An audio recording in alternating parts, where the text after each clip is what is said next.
bandeira branca. Depois de intensa troca de farpas, vereadores por Cuiabá propõem trégua. Da minha parte, um assunto superar. Influência partidária. Parlamentar dispara críticas contra secretário de Saúde da capital. E ao vivo, uma entrevista com o prefeito de Chapada dos Guimarães, José Neves, do PSDB. Veja esses e outros destaques no RDTV desta sexta-feira, dia 21 de fevereiro, que já está no ar.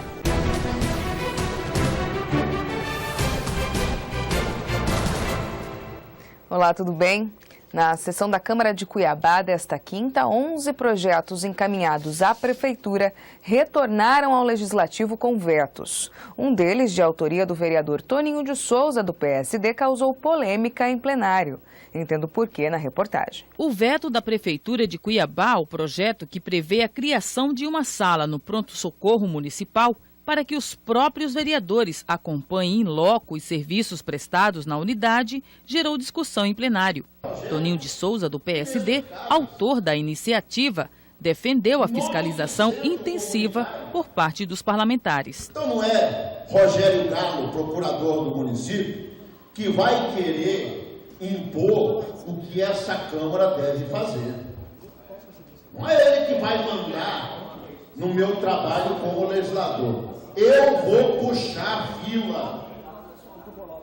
Assim que terminar a nossa missão árdua que temos nesse momento aqui na Câmara Municipal, eu vou puxar a fila dos plantões nas unidades públicas de saúde. Independente se esse projeto for aprovado aqui ou não, eu vou puxar as filas e vou exercer o meu papel de fiscalizador nas unidades de saúde. O vereador Leonardo de Oliveira, do PTB, justificou o veto ao projeto, alegando que esta iniciativa cabe ao Executivo Municipal, uma vez que a nova estrutura geraria gastos aos cofres do município. Infelizmente, nós não podemos legislar passando por cima do Executivo. Nessa questão aqui, está aqui. Criação do espaço físico para plantão de vereadores municipais de Cuiabá em todas as unidades de saúde da outra providência. É claro, gente, criar vai gerar custo. Os argumentos usados pelo líder do governo na Câmara convenceram a maioria dos colegas parlamentares e o veto foi mantido. Mas, de acordo com o PTBista, a fiscalização por parte do Executivo deve ser feita, seguindo os trâmites legais. Ele disse ainda que é injusto atribuir as dificuldades somente à administração municipal e que o esforço pela melhoria do setor deve ocorrer por meio de um trabalho conjunto com os executivos estadual e federal. A saúde é um problema precário a nível estadual, federal e municipal. É um problema generalizado. Até em unidades particulares hoje temos problemas com a saúde. Por quê? Falta de mão de obra, falta de estrutura. Então isso aí não tem como jogar essa culpa ao próprio município. Tem que partir. Governo federal, estadual e municipal. Tem que ter um trabalho em conjunto, porque senão a saúde continuará o mesmo caos que a gente se encontra aí. E os embates entre os vereadores Toninho de Souza, do PSD, e Mário Nadaf, do PV, ocorridos na sessão de terça-feira, dia 18, voltaram ao plenário nesta quinta. Desta vez, Nadaf usou a tribuna para justificar os processos que enfrenta na Justiça. Já o social-democrata pediu desculpas por ter exposto a intimidade do colega. Veja. O clima entre os parlamentares não era dos melhores no início da sessão. Lado a lado no plenário, Toninho de Souza, do PSD, e Mário Nadaf, do PV, não se olhavam. Nos bastidores, o comentário era de que Nadaf acionaria o colega na Justiça pelas acusações feitas na sessão da última terça. O senhor agrediu a sua ex-esposa. Mesmo que o senhor quisesse o meu lugar, o senhor é agressor de mulher. O senhor não pode fazer parte da comissão de ética. Eu posso contestar a sua participação na comissão de meio ambiente. Eu posso contestar, porque o senhor também é criminoso ambiental. Ao tomar conhecimento das supostas intenções da ação na Justiça, o social-democrata respondeu. Eu entendo que não foram acusações que eu fiz fortuitas, né? Eu não inventei isso, né? Esse fato da mulher não foi invenção da minha parte, essa acusação do meio ambiente não foi invenção da minha parte, então ele está no direito dele de me representar. Mário Nadaf, por sua vez, negou o interesse em representar o colega, porém não deixou de criticar Toninho, que insiste em presidir a Comissão de Ética da Câmara, responsável por investigar o ex-presidente João Emanuel, também do PSD. Confio na justiça, sei que não vai ter nenhuma respingo em mim, porque sei muito bem que fiz. Isso são natural do processo, os conflitos interpessoais, e que não deve ser nunca explorado no plenário. Eu já fiz uma confissão de que jamais utilizarei, acho repugnável esse tipo de atitude, mas compreendo o vereador Toninho, que no afã de defender a Comissão de Ética, e eu continuo ainda com o mesmo propósito. Eu continuo afirmando que quem, por dever legal, deveria agir, não o fez no momento oportuno, não tem condições de conduzir a investigação. Agora, estou sendo voto vencido. Vamos já acompanhar e o meu voto vai ser dado em plenário quanto ao julgamento de João Emanuel. Mesmo assim, Nadaf garante que não pretende estender essa discussão. E a trégua foi acolhida por Toninho de Souza, colocando, ao que parece, um ponto final nos embates. Da minha parte, um assunto superado, um assunto encerrado, e que eu estou aqui para trabalhar, assim como Vossa Excelência, em prol da nossa população, e faremos isso da melhor maneira possível, não só eu, Vossa Excelência, mas outros vereadores, para que nós possamos aparecer em função do nosso trabalho, tirar essa pecha aí de problemas internos de casa dos horrores. O PDT e a Secretaria de Saúde foram alvos de críticas do vereador por Cuiabá, Clóvis Uguineio Clovito, do Solidariedade. De acordo com o parlamentar, a capital enfrenta uma situação difícil no setor, inclusive com a falta de médicos, e atribuiu a responsabilidade dessa situação ao PDT, partido do atual gestor da pasta Werley Pérez e do antecessor Camil Fares. Veja. O vereador Renivaldo vem aqui nesta casa falar que a saúde está boa, que não é do PDT. É do PDT sim. Inclusive, o secretário que entrou sem a anuência dos vereadores, que eu sei. Foi mandado para o senhor Pedro Tacos. E teve que obedecer o senador. Né? Tiveram que obedecer o senador. Então aqui não tem, mamãe quer o queijo, não. Aqui não tem negócio de Pedro Tacos. Eu quero saber. Não devo nada para ele, entendeu? Ele não paga a minha conta, entendeu? Então aqui eu vou falar mesmo, aqui é para me falar. Eu tenho 10 minutos, eu falo o que eu quiser. E nesses 10 minutos eu largo o pau o que eu quiser. E se achar ruim, vem aqui. Se achar ruim, vem peitar o vereador aqui dentro desta casa de leite. Entendeu? Aqui não tem nhaiá, não tem nhonhô, neném. Aqui não.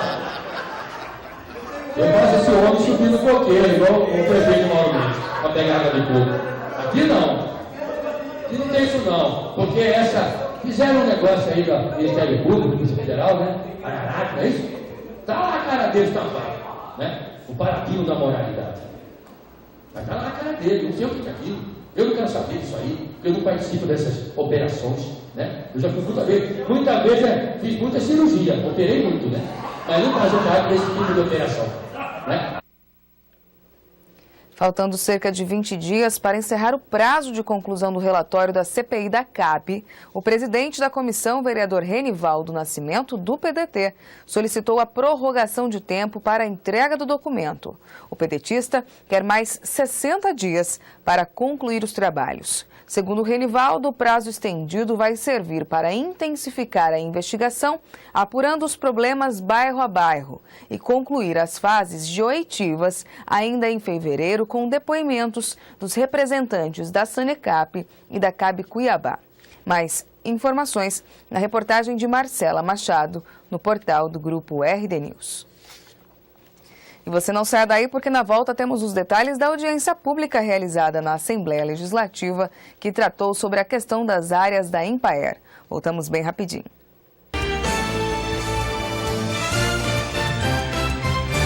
A Assembleia Legislativa trabalha para garantir os seus direitos. A Casa Cidadã aprovou e irá fiscalizar a implantação do projeto MP Integrado, um grande programa de infraestrutura que vai tirar os últimos 44 municípios mato-grossenses do isolamento. Serão mais de 2.000 quilômetros de asfalto que interligarão essas cidades às principais rodovias do estado. Projeto Mato Grosso Integrado. Dignidade para você, desenvolvimento para todos. Assembleia Legislativa de Mato Grosso. Casa Cidadã. Com a morte não se brinca. A dengue mata. Por isso, mantenha sua caixa d'água sempre fechada. Jogue no lixo todo objeto que possa acumular água. E mantenha o saco bem fechado. Verifique se possui calhas entupidas. E encha de areia até a borda os pratinhos dos vasos de plantas. Seja consciente. A dengue nasce do seu descuido. Prefeitura de Cuiabá, junto com o cidadão. Na saúde, na educação, no campo, na cidade. A Assembleia Legislativa trabalha para o nosso Estado crescer cada vez mais. Com leis, projetos, audiências públicas, debates, ações de cidadania e muito respeito pela nossa gente. É a Assembleia pronta para o novo tempo. Pronta para defender você. Assembleia Legislativa de Mato Grosso. Casa Cidadã.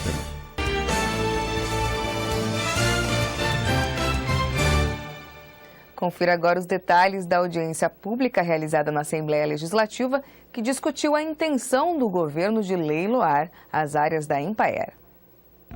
A intenção do governo é conceder em leilão as áreas da empresa Mato Grossense de Pesquisa, Assistência e Extensão Rural. Esta seria uma maneira encontrada pelo Executivo de conseguir recursos para quitar parte das dívidas que a Empaer possui, além de investir na infraestrutura do órgão. Mas o deputado Zeca Viana, do PDT, que é presidente da Frente Parlamentar da Agropecuária na Assembleia, propôs uma audiência pública para obter mais esclarecimentos a respeito desta medida. A principal discussão é a destinação dos recursos arrecadados pela venda dos imóveis. Porque a preocupação nossa é com esse recurso ir para a conta única e o governo gastar em outra função e não reverter ele em benefício da própria empresa da Empaer. Além disso, o deputado diz estar preocupado com a desvalorização dos imóveis que serão comercializados. Por isso, ele exige que as avaliações sejam cautelosas. E para garantir mais transparência nos procedimentos, ele apresentou uma emenda parlamentar que prevê o uso dos recursos obtidos nas vendas somente para investimento na própria Empaer. Para o Sindicato dos Trabalhadores em Pesquisa, Assistência e Extensão Rural, esta indicação garante mais segurança nos processos. Será aprovada, não tenho dúvida nenhuma que nós vamos ter condições de reestruturar a Empaer, porque o patrimônio oriundo da Casemate e da Codeagri tem muito no estado todo. É um patrimônio que está aí se acabando, né? E as nossas unidades estão caindo aos pedaços e os nossos campos também precisando de investimento e de reforma. Então não tenho dúvida nenhuma que se os senhores parlamentares acatarem estas emendas e o governador sancionar, quem vai ganhar com isso vai ser a empresa, vai ser a agricultura familiar de Mato Grosso. O presidente da Empaer explica que algumas áreas de propriedade do órgão estão inutilizadas e, além disso, outras foram invadidas. Por este motivo, há terrenos que podem ser tranquilamente negociados e, por meio destas vendas, será possível obter recursos para investir em melhorias na infraestrutura da empresa. O governo de Mato Grosso, ele destinou para o ano de 2014 7 milhões de reais no orçamento, um ano que o governo tem que encerrar o seu orçamento, zerar a despesa de receita. Ele alocou 7 milhões para o concurso público. E ele me disse, precisamos de alguma saída para fazer mais investimento nas 150, quase 150 unidades que tem no estado. O secretário de Estado de Desenvolvimento Rural e Agricultura Familiar, garante que ainda neste ano serão convocados 200 aprovados no último concurso e prevê retomar os trabalhos na construção do prédio, onde serão as futuras instalações do órgão. A nova sede da Empaer está orçada entre 5 a 6 milhões de reais e todo o recurso necessário já foi disponibilizado, sendo que o governo do estado dispôs de 1 milhão de reais e o restante é contrapartida da União. Mas mesmo em posse dos recursos financeiros, estas obras estão paradas há mais de 3 meses, porque a empresa que era responsável abandonou os trabalhos. O secretário explica que pretende acelerar os processos para que o prédio seja entregue neste ano. Acreditamos e vamos fazer muito esforço. Agora eu acabei de falar aqui na Assembleia, peço o esforço da Assembleia para que a gente consiga, o governador hoje, nós estivemos falando com ele na parte da manhã e ele deu essa anuência, que a gente trabalha muito duro para que no cinquentenário da Empaer, que seria em setembro, a gente possa colocar a Empaer no devido lugar dela, que é a sede própria. E apesar dos índices ruins que Mato Grosso registra em levantamentos nacionais e internacionais sobre violência, o governo garante que tem investido no combate à criminalidade. O estado ocupa o 13º lugar no ranking brasileiro sobre homicídios e tem um déficit de 60% no efetivo das polícias civil e militar. Segundo a Associação dos Delegados de Polícia, das 21 mil vagas, pouco mais de 9 mil estão preenchidas. Mais informações sobre esse assunto na reportagem especial de Gláucia Colognese no portal do Grupo RD News. E você não sai daí porque na volta temos ao vivo uma entrevista com o prefeito de Chapada dos Guimarães, José Neves, do PSDB. Caso tenha alguma pergunta ao nosso convidado, é só mandar agora mesmo no endereço tv.rdnews.com.br. Mas antes, uma breve previsão do tempo. Em Cuiabá, o dia deve permanecer nublado, com possibilidade de chuva a qualquer hora do dia. Faz 24 graus na capital. São 8 horas e 46 minutos. Vejo você em instantes no portal RD News e também na TV Mato Grosso, no canal 27.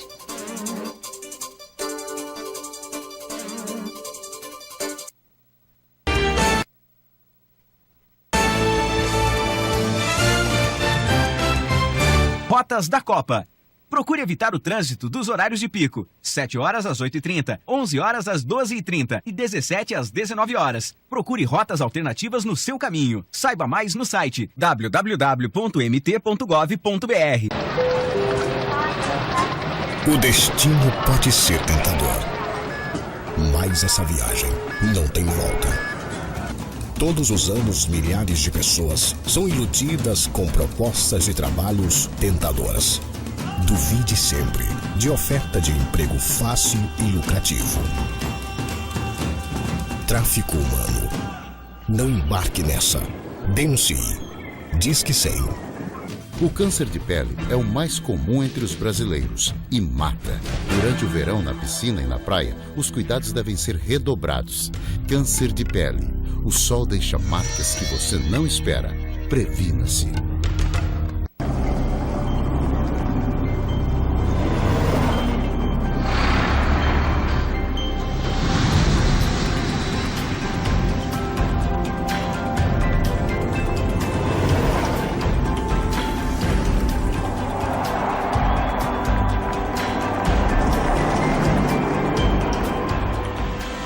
Nunca um governo fez tanto para Mato Grosso em tão pouco tempo. Rotas da Copa. A Avenida da FEB está interditada parcialmente no sentido Várzea Grande-Cuiabá, no trecho do quilômetro 0. Fique atento à sinalização. Saiba mais no site www.mt.gov.br.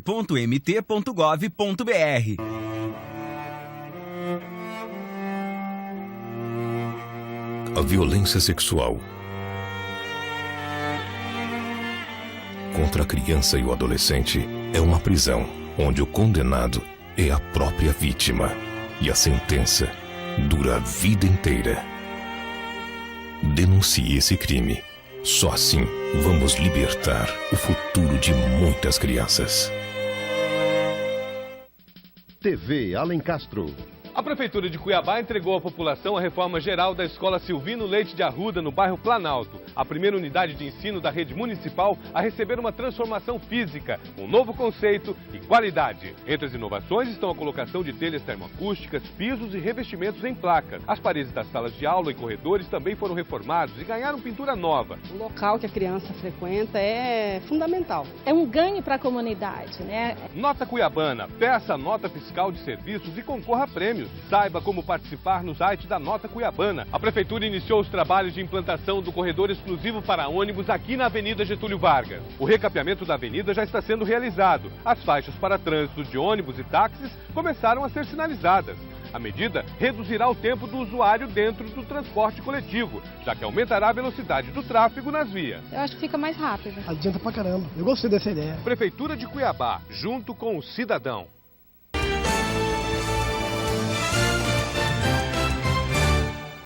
De volta com a RDTV e ao lado do prefeito de Chapada dos Guimarães, José Neves, do PSDB. Caso tenha alguma pergunta, nosso convidado é só mandar agora mesmo no endereço tv.rdnews.com.br, que a gente faz o seu questionamento aqui no estúdio. Enquanto isso, vamos ao nosso bate-papo. Olá, prefeito, e obrigada pela presença aqui na RDTV. Bom dia, Thalita. Bom dia, espectadores. É um prazer estar aqui. Estamos à disposição. Prefeito, em quais condições o senhor encontrou a Prefeitura de Chapada, uma vez que a gente sabe que a gestão anterior é alvo, inclusive, de processos de denúncias no Tribunal de Contas do ex-prefeito Flávio Daltro? Foi difícil esse primeiro ano de administração? Foi difícil, Thalita. Chapada, como todos os municípios, ou como a maioria dos municípios brasileiros, pode-se dizer, estavam com dificuldades ao iniciar o mandato em 2013, né?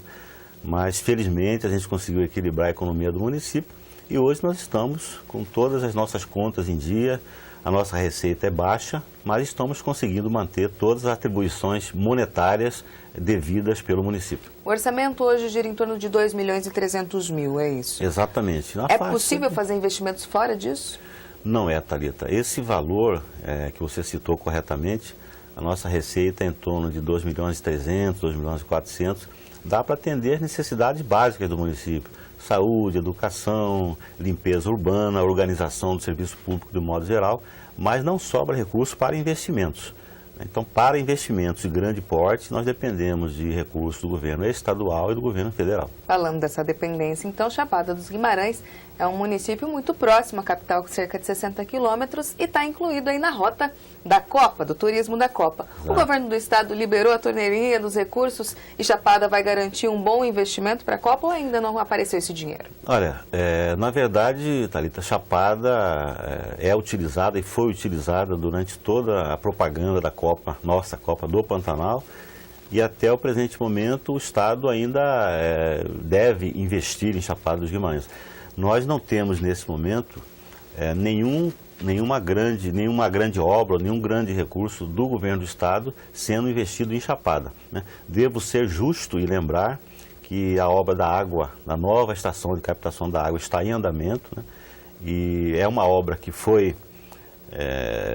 está sendo feita, melhor dizendo, com recursos do governo federal, do governo estadual e com a participação importante do município. Mas da Copa propriamente dita, quando a gente fala de turismo, de investimentos nesse setor, esse dinheiro ainda não apareceu na conta da Prefeitura? Ainda não. E devemos também fazer justiça que, embora a Salgadeira geograficamente não pertença ao município de Chapada, mas devemos fazer justiça. A Salgadeira, nesse momento, está com a obra em andamento. E a gente espera que até a Copa do Mundo seja concluída essa obra. Outro debate relacionado à Chapada dos Guimarães e recente é a concessão da MT-251 da rodovia Manuel Pinheiro, que liga Cuiabá, na verdade, a Campo Verde, né? Isso. Mas passa por Chapada, e a implantação dos pedágios. Qual é o posicionamento do senhor em relação a isso? O meu posicionamento é o posicionamento de toda a sociedade de Chapada. Nós somos contrários ao pedágio, né? O projeto que foi apresentado pelo governo do estado fala-se em 3 praças de pedágio até Chapada dos Guimarães. E a população entende que é extremamente injusta a colocação desse pedágio. Então, nosso posicionamento nesse momento é contrário ao projeto apresentado pelo governo para a implantação dos pedágios. A Sandra Barros perguntou por meio de e-mail uma questão da canalização e asfalto no bairro Florada da Serra, em Chapada. Segundo ela, há um buraco muito grande, um desmoronamento provocado por causa da erosão. Quais são as medidas que a Prefeitura deve adotar para evitar que essa situação ocorra? Então, o bairro Florada da Serra tem um projeto de asfaltamento já completo, né? E a gente tem que buscar recursos para implementar essa pavimentação naquele bairro. Os buracos, nessa época do ano, são comuns, né? A gente vê reportagem em vários órgãos de imprensa que vários municípios do estado estão com problema da sua pavimentação das suas estradas. E Chapada não é diferente. Então, o que nós fazemos nesse momento são operações tapa-buraco, mas infelizmente, quando você tapa o buraco e a chuva vem novamente, esse buraco reabre. Então, a partir de março, a gente deve fazer uma ação mais efetiva e, naturalmente, esses serviços terão uma durabilidade mais prolongada. Então, lá para final de fevereiro, início de março, a gente deve fazer uma operação e tapar todos os buracos que existem na área urbana do município de Chapada. Ainda falando sobre as ações de Chapada, a gente está muito próximo ao Carnaval. A gente entrevistou há pouco tempo o prefeito de Santo Antônio de Leverger, que anunciou que se não tivesse recurso em caixa, não teria o Carnaval naquele município. E em Chapada, deve abdicar dessa festa ou não? Não, Chapada realizará o Carnaval. Nós estamos, nesse momento, finalizando essa organização. Teremos o desfile de 12 blocos, né? Durante todos os dias do Carnaval teremos desfiles. Teremos 2 bandas tocando na praça do festival também todos os dias. E a gente espera que o município, o comércio local, a rede hoteleira, aproveite, digamos assim, de toda essa movimentação que o município terá na época do Carnaval. Então, Chapada realizará, sim, o Carnaval. Por volta de junho e julho, temos também o Festival de Inverno, que ano passado foi anunciado para o final do ano, com, teoricamente, recursos do governo do estado, cerca de R$400 mil, mas não foi realizado. Exatamente. O Festival de Inverno depende de recursos do governo estadual. O município de Chapada, por si só, não tem condições de realizar o Festival de Inverno. Então, em 2013, como não houve o repasse dos recursos, o festival não foi realizado. Para 2014, nós já estamos em negociação e, com certeza, acontecerá o Festival de Inverno 2014, a 29ª edição do Festival de Inverno. Provavelmente que mês? Em junho, julho mesmo? Ou mais para o final do ano? Não, na realidade nós estamos trabalhando com a alternativa de ser um pouco antes, porque nós temos a Copa aí no meio, tem a Expoagro. Então, possivelmente na última semana de maio, entrando já no mês de junho. Voltando a falar sobre relacionamento partidário, o senhor teve recentemente uma rusga aí com o PSDB municipal, que largou mão da Secretaria de Assistência Social. Como que estamos a situação hoje com o PSDB municipal, prefeito? Então, Thalita, nós temos uma reunião hoje com o PSDB, com a executiva municipal, e a gente espera que a executiva estadual também participe dessa reunião, e haverá com certeza uma reaproximação. Eu interpretei essa pequena rusga, como você citou, de um chamamento da executiva do PSDB de Chapada para uma iniciação de uma nova conversação com a administração pública, de uma nova conversa com a gestão pública. Eles alegaram o isolamento partidário. Exatamente. E essa reaproximação vai se fazer exatamente para que nós tenhamos com mais frequência reuniões, diálogos e que o PSDB municipal participe efetivamente da administração pública. Então, na realidade, foi um chamamento para uma aproximação partidária. A gente tem uma pergunta para o chat, se eu não me engano é Minervina Souza. Ela gostaria de saber do senhor por que o senhor não renuncia ao mandato, porque segundo ela, Chapada está passando vergonha. A cidade, segundo, vive um retrocesso administrativo. Minervina? Então, Minervina, bom dia, eu agradeço a sua pergunta. A democracia é importante por causa disso, acho que todos podem expressar as suas opiniões. Eu não renuncio ao mandato, nunca pensei nisso, na verdade, muito pelo contrário. Em 2014, nós entramos com uma disposição muito maior para trazer progresso para a Chapada e temos várias obras em andamento, vários projetos, e que seria uma perda para o município, uma renúncia eventual da minha pessoa. Então, pode ter certeza, Minervina, que Chapada vai evoluir muito no meu mandato. Nós vamos trazer muitas obras, vamos melhorar a área de saúde, a área de educação e vários investimentos que nós estamos fazendo daqui a 3 anos, que será, digamos assim, o que resta do meu mandato. Minervina, você terá a oportunidade de observar que Chapada estará muito melhor. relacionamento com a Câmara de Vereadores, que é presidida pelo Carlos Eduardo Carlinhos, do PT, que é um partido naturalmente de oposição ao PSDB. E a gente tem percebido também, Chapada, prefeito, as duras críticas da vice-presidente, a professora Cidu, né? E a gente tem uma pergunta por meio do chat da Ana Bela. Segundo ela, na sessão de ontem, a professora Cidu denunciou que membros do partido negociaram com o senhor o silêncio na tribuna em troca da Secretaria de Turismo. Essa informação procede? Absolutamente, Thalita. A informação não procede. Não há nenhuma negociação com a Secretaria de Turismo, muito pelo contrário. A Secretaria de Turismo hoje ela é tocada pela minha chefe de gabinete, que vem fazendo um bom trabalho, organizou o Réveillon na cidade, está organizando o Carnaval, e não há, nesse momento, nenhuma negociação com a Secretaria de Turismo.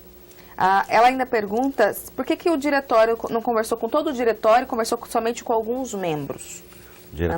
O diretório todos os partidos, de um modo geral, são geridos por uma executiva, que é composto de 5 a 7 membros.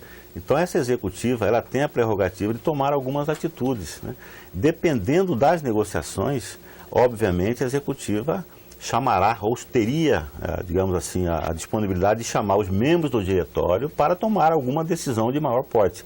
Mas a executiva do partido tem autonomia para direcionar o partido em várias situações. Cristina pergunta por meio do chat se o senhor vai nomear a sua esposa para a Secretaria de Finanças.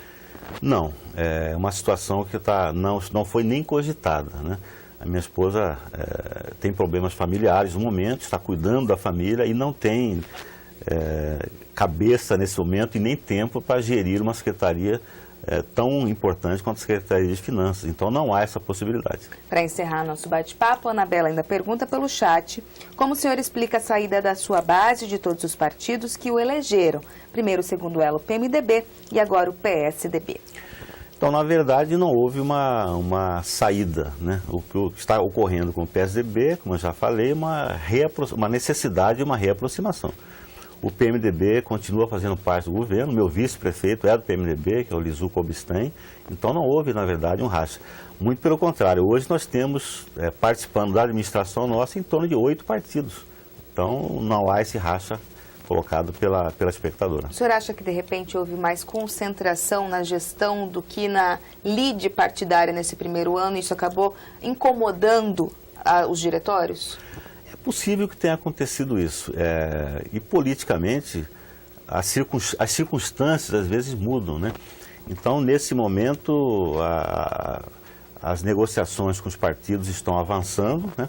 Todos estão com vontade de participar da administração pública municipal e, como eu disse, nós estamos nesse momento com 9 partidos interessados em ajudar na administração de Chapada. Para encerrar nosso bate-papo bem rapidinho, prefeito, Valmir Santana pergunta: por que o senhor fica mais em Cuiabá do que em Chapada? Não é verdade isso. Não é verdade isso. Eu eventualmente venho em Cuiabá porque tem que ir na Assembleia, tem que participar de reuniões, né? Tem um familiar que está internado, em estado grave em Cuiabá, eu tenho que dar essa assistência também, mas eu fico 80% a 90% do meu tempo em Chapada, então essa informação não procede também. Bom, prefeito, a gente agradece a sua participação aqui no programa.